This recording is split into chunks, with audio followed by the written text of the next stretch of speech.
Bu gördüyünüz gələcəkdən gələn taksidir. Nə sürücü var, nə sükan, nə də sürücü konsolu. Qapıları açdı və içəri daxil oluram. Burada məni salamlayır və biz qapıları bağlayırıq.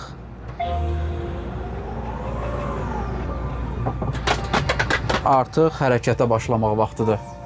Zoox Amazonun layihəsidir. Las Vegas küçələrində sınaqdan keçirilir.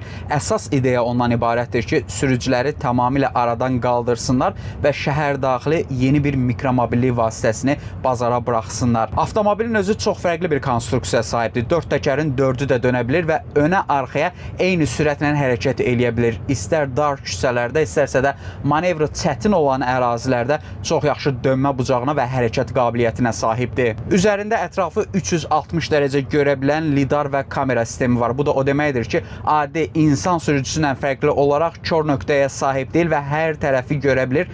Tam təhlükəsizdir. Daxilində hava yastıqları var ki, işdə hər hansısa bir hadisə baş versə, həmin hava yastıqları açılacaq yuxarıdan, sağdan, soldan və tam olaraq təhlükəsizliyi təmin eləyəcək. Hal-hazırda sürüşə davam eləyir. Baxın, öndə hər hansısa bir sürücü konsolu yoxdur, sükan yoxdur. Tamamilə süni intellekt tərəfindən idarə olunur.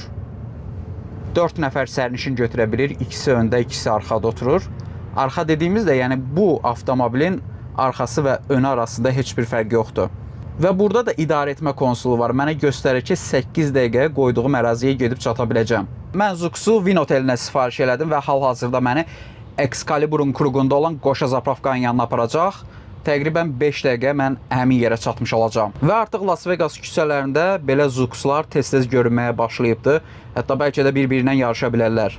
Məni əsas təəccübləndirən məqam Zoox'un kartla ödənişləri qəbul etməsidir və yenə də insanı bir məqam düşündürür. Hər şey əla, gözəl, amma birdən internet kəsilsə nə baş verəcək? İstənilən halda CES-dən və Las Vegas'dan ən maraqlı texnoloji yayımları Azercell'in ekskluziv təqdimatında izləyirsiniz. Daha çox belə texnologiyalar üçün kanala abunə olmağı unutmayın.